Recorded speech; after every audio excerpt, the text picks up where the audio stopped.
Ötən həftənin sonunda İran ali rəhbərinin müşaviri Əli Şəmxaninin qızının toyundan yayılan görüntülər mediada və sosial şəbəkələrdə əsl bomba effekti doğurub və tezliklə İranın hüdudlarını da aşaraq beynəlxalq səviyyədə müzakirə olunmağa başlayıb. Bu, özlüyündə İranda mövcud olan siyasi sistemin eybəcərliklərindən biridir ki, Şəmxani ailəsinin keçirdiyi toy mərasimi məişət hadisəsi olmaqdan çıxaraq ölkənin siyasi gündəminə daxil olub. Hətta məsələyə hökumət səviyyəsində münasibət bildirilib. Hadisəyə geniş diqqəti şərtləndirən cəhətlərdən biri də budur ki, Əli Şəmxani İran ali rəhbəri Ayətullah Əli Xameneyinin çoxsaylı müşavirləri arasında sıradan bir fiqur deyil. Ölkənin siyasi hərbi elitasında önəmli mövqeyə malik və beynəlxalq səviyyədə tanınan bir şəxsdir. Belə ki, o, uzun illər İran Ali Milli Təhlükəsizlik Şurasının katibi olub. Daha əvvəl isə 8 il ərzində ölkənin müdafiə naziri postunu tutub. Bundan öncə də hərbi dəniz qüvvələrinin komandanı olub. Kontur-admiral rütbəsinə malikdir. Lakin bu da Şəmxaninin personasına xüsusi marağın yeganə səbəbi deyil. O, həm də İslam Respublikasının rəhbər heyətində oliqarx məmur kimi tanınır və onun ailəsinin sərvəti barədə əfsanələr dolaşır. Bu sərvət İran hakimiyyətində sistemli xarakter daşıyan korrupsiya və ölkənin məruz qaldığı sanksiyalardan yan keçmək üçün tətbiq olunan gizli iqtisadi sxemlər yolu ilə əldə olunub. Xüsusən Əli Şəmxaninin böyük oğlu Hektor ləqəbli Hüseyn Şəmxaninin sahib olduğu Admiral Gəmiçilik şirkətinin İran neftinin satışından milyardlar qazandığı və onun İranın 3 ən iri neft maqnatlarından biri olduğu məlumdur. Şəmxani ailəsinin İran xalqının əzab və məhrumiyyətləri bahasına topladığı fantastik sərvət barədə həm ölkə mətbuatında, həm də müxtəlif və beynəlxalq mediada çoxsaylı faktlar və araşdırmalar dərc olunub.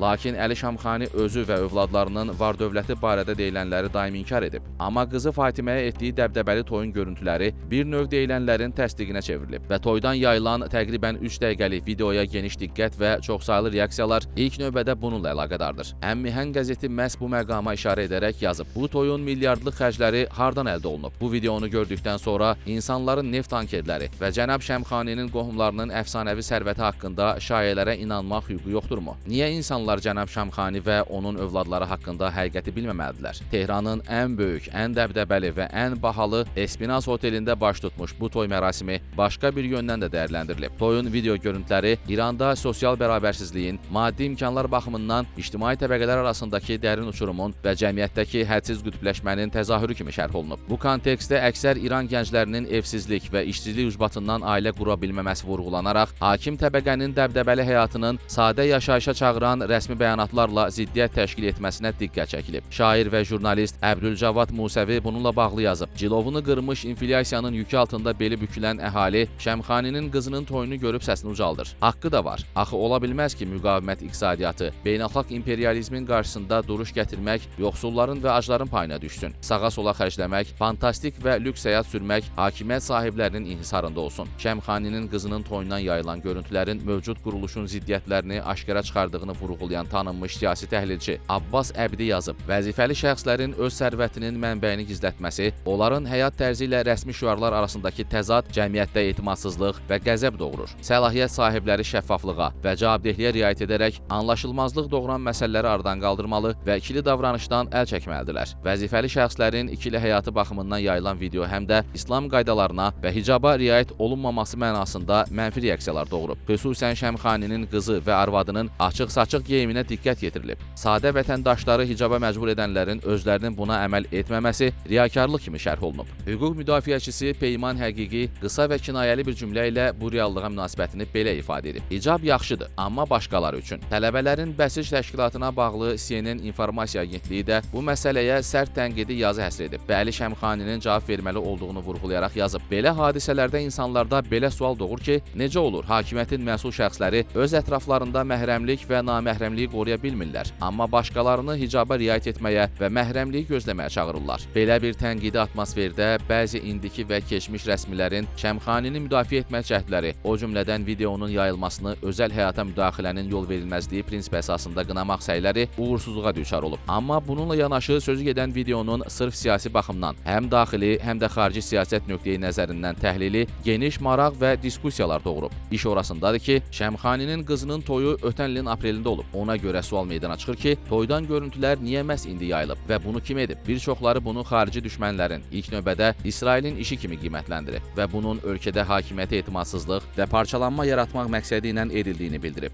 Toy videosunun İsrail mediası və sosial şəbəkə hesablarında dərc edilməsi də bunun təsdiqi kimi şərh olunub. Lakin məsələni daxili siyasi rəqabət və hakimiyyət uğrunda mübarizənin təzahürü kimi təhlil edənlər də var. Burada ilk növbədə son vaxtlar ölkədəki vəziyyəti davamlı tənqid edən eks-prezident Həsən Ruhaninin adı çəkilir və məsələyə onun Xameneydən sonra ali rəhbər postuna iddiası rakursundan baxılır. Əli Şəmxani bu yaxınlarda verdiyi bir müsahibədə 2020-ci ilin yanvarında Tehranda Ukrayna sərnişin təyyarəsinin Sepah tərəfindən vurulmasından o zaman prezident olan Ruhaninin elə ilk dəqiqələrdən xəbərdar olduğunu açıqlayıb. Halbuki Ruhani özü bu həqiqətdən təyyarənin vurulmasından 2 gün sonra xəbər tutduğunu bildirib. Ehtimal olunur ki, Şəmxaninin bu ifşa edici açıqlamasına cavab olaraq Həsən Ruhani komandası qızının toy görüntülərini Şəmxaniyə qarşı kompromat kimi yayıb. Amma Həsən Ruhaninin ofisi yaydığı açıqlamada bu iddianı əsassız və uydurma adlandırıb. İstənilən halda Əli Şəmxaninin qızının toyundan yayılan görüntülər təkcə dövlətin ən yüksək məqamlarına yüksəlmiş şəxsin ikili əxlaqının təsvirləri deyil, həm də bütövlükdə İslam Respublikası rejiminin mənəvi deqradasiyası və ideoloji çöküşünün nümayişidir.